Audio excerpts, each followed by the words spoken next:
kembali lagi bersama saya Nurifti dan teman saya Ainisa Aulia.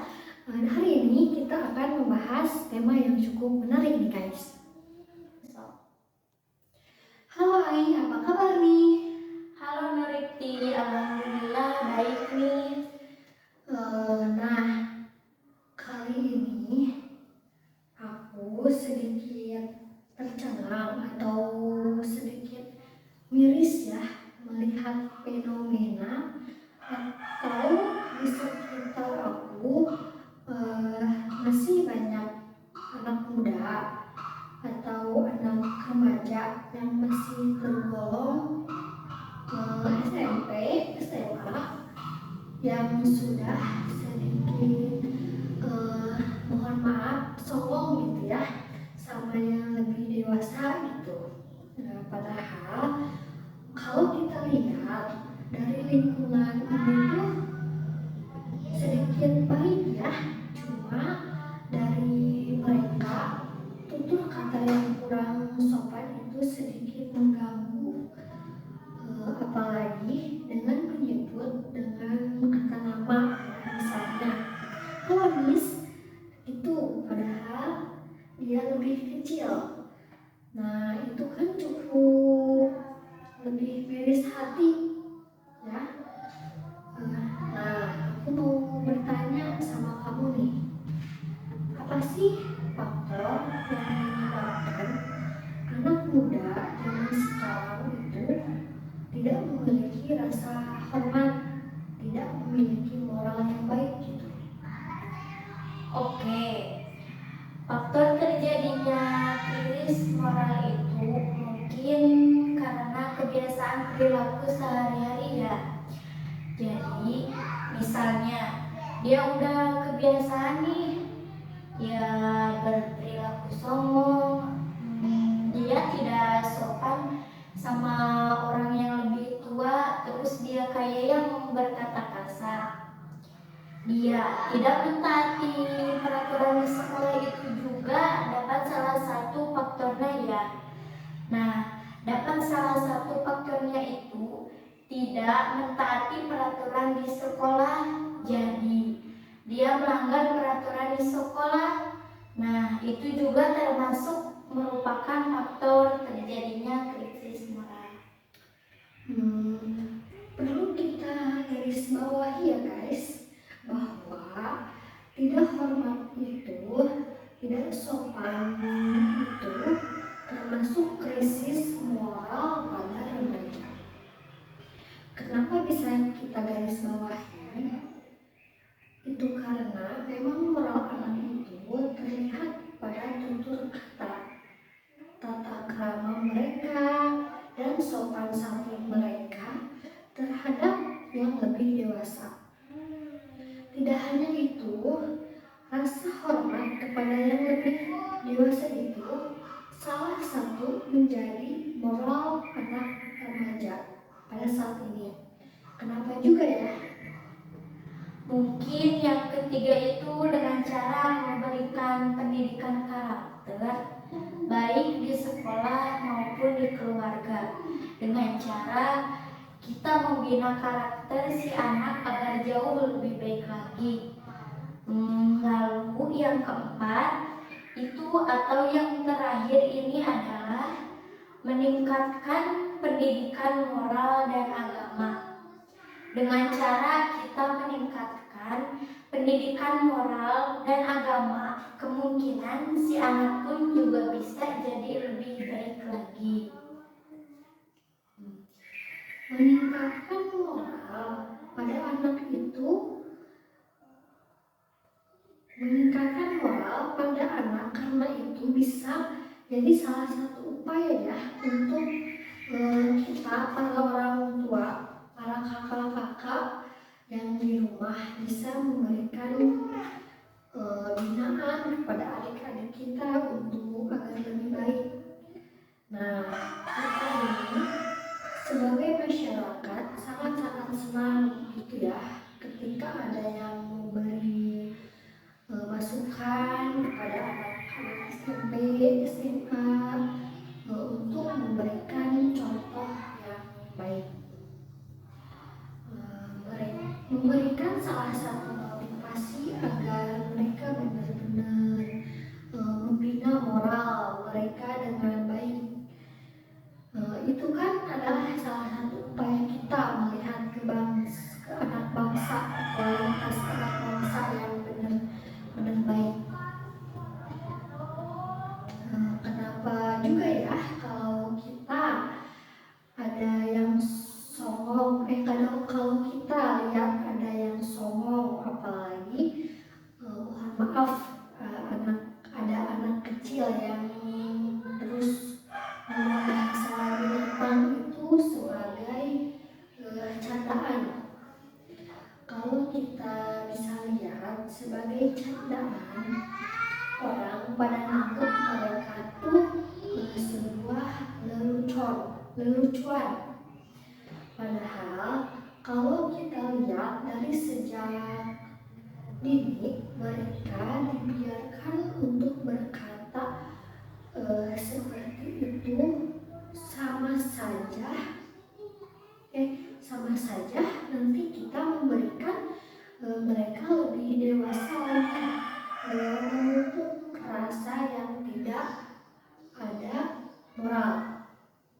Nah, aku tuh bingung banget gitu ya, kenapa ya banyak terjadi krisis moral yang melanda anak remaja pada saat ini.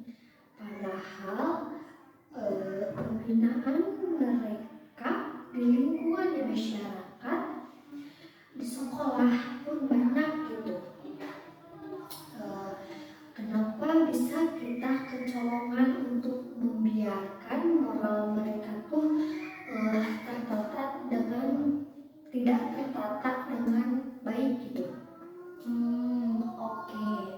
Kalau menurut saya ya, penyebab terjadinya krisis moral itu mungkin karena kurangnya perhatian dari keluarga. Kalau keluarga itu juga merupakan kunci utama sikap anak. Kalau keluarganya kurang perhatian, terlebih orang tuanya kurang perhatian, jadi anak bisa melakukan seperti itu. Lalu yang kedua itu pergaulan dari teman-teman. Kalau si anak berteman dengan yang kurang baik, mungkin dia jadi bisa ikut-ikutan. Misalnya temannya berkata kasar, pasti dia ikut-ikutan. Yang tadinya dia gak mau berkata kasar, tapi karena temannya itu berkata kasar, jadi dia mau ikut-ikutan gitu. Pastikan pengaruh dari teman pun juga biasanya lebih kuat gitu ya pengaruhnya.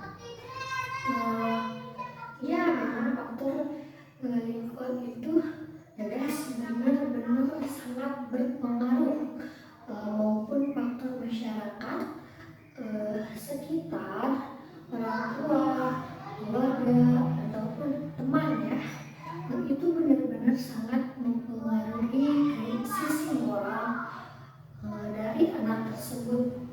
Dan juga kita tuh harus benar-benar memiliki benteng pada diri kita, khususnya untuk anak-anak remaja.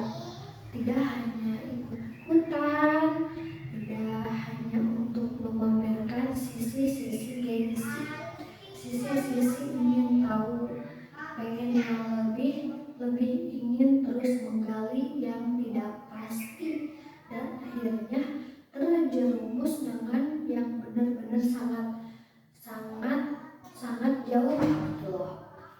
Padahal kalau kita lihat, kita tuh bisa memenuhi diri kita dengan salah satu, kita bisa mengikuti kajian-kajian ya untuk yang anak-anak SMP atau SMA, bukan yang lebih memamerkan segala sesuatu.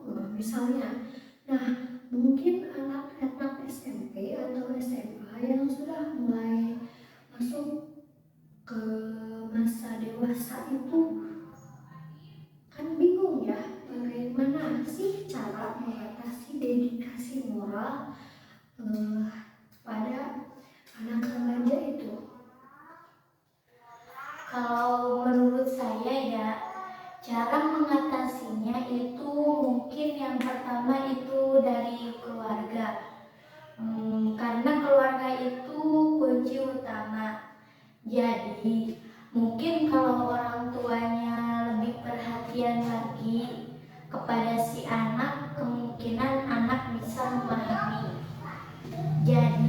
dia tidak mengikuti seperti itu. Lalu yang kedua, mencari teman yang baik, contohnya yang tidak berkata kasar, yang selalu berkata baik. Nah, kalau kita mencari teman yang baik, mungkin kita jadi keikutan juga ya. Ya, betul banget. Lalu yang ketiga itu mungkin memberikan pendidikan karakter, baik di sekolah maupun di keluarga. Di sekolah pun mungkin pastinya pun kita diberikan pendidikan karakter, tapi mungkin kurang masuk di anak gitu ya. Lalu meningkatkan pendidikan moral agama. Kalau kita meningkatkan agama misalnya dengan ceramah, pasti gak boleh kan orang berkata kasar, nanti bakal dikenakan hukuman apa gitu, atau akan dikenakan dosa. Nah, sebagai masyarakat, justru kita senang banget kan agar anak-anak bangsa mempunyai kualitas moral baik gitu. Tutur kata yang baik, rasa hormat yang baik, kepada yang lebih dewasa gitu. Setelah kita tahu cara mengatasinya, dengan begitu kita tahu juga solusi yang baiknya gitu. Oke guys, mungkin cukup sekian pembicaraan kita kali ini tentang krisis moral pada remaja yang cukup menarik ini ya. Aku Nurifti dan Aku Ainisa pamit undur diri. Wassalamualaikum warahmatullahi wabarakatuh.